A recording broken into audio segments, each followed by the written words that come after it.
मैं डॉक्टर सुप्ति खरे। पाइल्स मंत्रा की सीरीज़ का ये मेरा अगला वीडियो है। ज़्यादातर मरीज ऑपरेशन के बाद मेरे से पूछते हैं कि मैडम क्या खाएं, क्या पिएं। तो मेरा 2 शब्दों का जवाब होगा, सादा भोजन करें। अब आपके मन में सवाल आएगा कि सादा भोजन में क्या?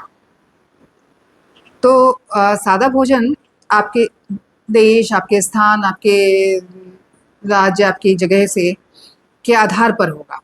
कोई चीज़ कहीं पे ज़्यादा उगती है, कहीं पे नहीं उगती है, इसके आधार पर सादा भोजन के कंटेंट होंगे। वैसे तो हम सभी जानते हैं कि क्या-क्या अच्छा है हमारी सेहत के लिए, क्या नहीं अच्छा है, लेकिन हम लोग उसको फॉलो नहीं करते हैं। तो जानकारी नहीं होना एक बार को बुरा नहीं है, लेकिन जानकारी होते हुए भी उसको इस्तेमाल में नहीं लाना, ये बहुत गलत बात है। हम लोगों को जो भी अपनी जानकारी है, उसको अपने जीवन में प्रयोग करना चाहिए। इस सादे भोजन के कंटेंट के रेफरेंस में कुछ मैं दिशा निर्देश देना चाहूँगी, कुछ पॉइंट्स में आपको, 11-12 पॉइंट्स में। तो सबसे पहला पॉइंट उसमें ये आएगा कि खाने को, आपकी थाली में जो खाना आ रहा है उसको बहुत ज़्यादा मॉडिफाई नहीं करना पड़े, बहुत ज़्यादा चेंज नहीं करना पड़े। जो उस किसान के यहाँ उग रहा है उससे आपकी थाली में आने के बीच में खाने को बहुत ज़्यादा ही चेंजेस नहीं आने चाहिए। तो वो आप जितना कम से कम मॉडिफाई करके आप उस खाने को खा सकें, वो बहुत अच्छा होगा। दूसरा पॉइंट ये है कि बासी भोजन नहीं करें। तीसरा पॉइंट है, खाने के कंटेंट जो आप खाना बनाने में इस्तेमाल कर रहे हैं, वो बहुत पुराने नहीं होने चाहिए। कोई साल, 2 साल, 3 साल पुराने कंटेंट नहीं होने चाहिए। चौथा पॉइंट है कि आप खाने में जो नमकीन चीज़ों की है, जो नमकीन चीज़ें हैं, वो बहुत ज़्यादा नहीं होनी चाहिए। नमकीन चीज़ें मतलब ये कि आप 2-4 1 डिश, 2 डिश मुश्किल ज़्यादा से ज़्यादा हो।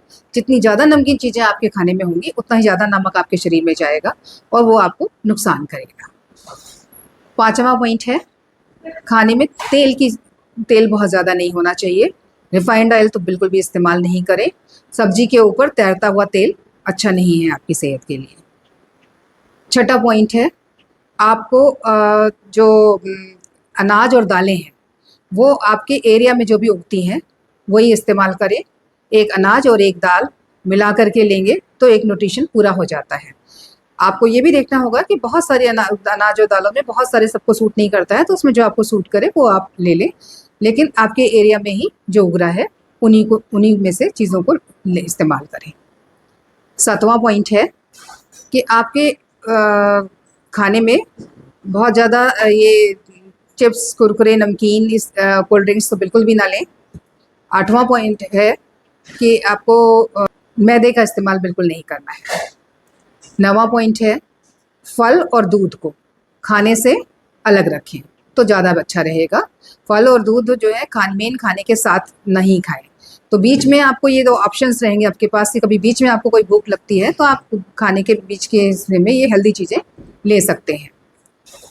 10वां पॉइंट है कि आपको जो खाने में सलाद 1/3 हिस्सा सलाद ज़रूर रखें, क्योंकि आप ये जो सलाद है वो आपको फाइबर देगा और फाइबर बहुत ज़रूरी होता है।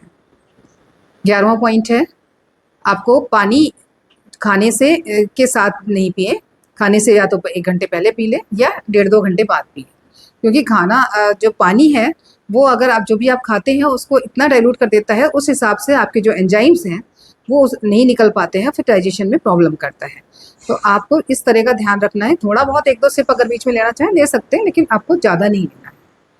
मीठे का इस्तेमाल बिल्कुल नहीं करें। 12वां पॉइंट है ये कि मीठे का इस्तेमाल आप खाने के बाद थोड़ा बहुत तो 1 आध 4-5 दाना मिश्री का सौंफ के साथ ले सकते हैं, लेकिन अदरवाइज़ मीठा खाने में बिल्कुल भी नहीं होना चाहिए। आपको अगर बहुत ही मीठा खाने का इच्छा हो रही है तो कभी-कभार खा लें, लेकिन इसको आदत तो बिल्कुल भी नहीं बनाएँ। आशा करती हूँ आपको इन जानकारियों से लाभ पहुँचा होगा और आप अपने जीवन में इनको प्रयोग में लाएँगे।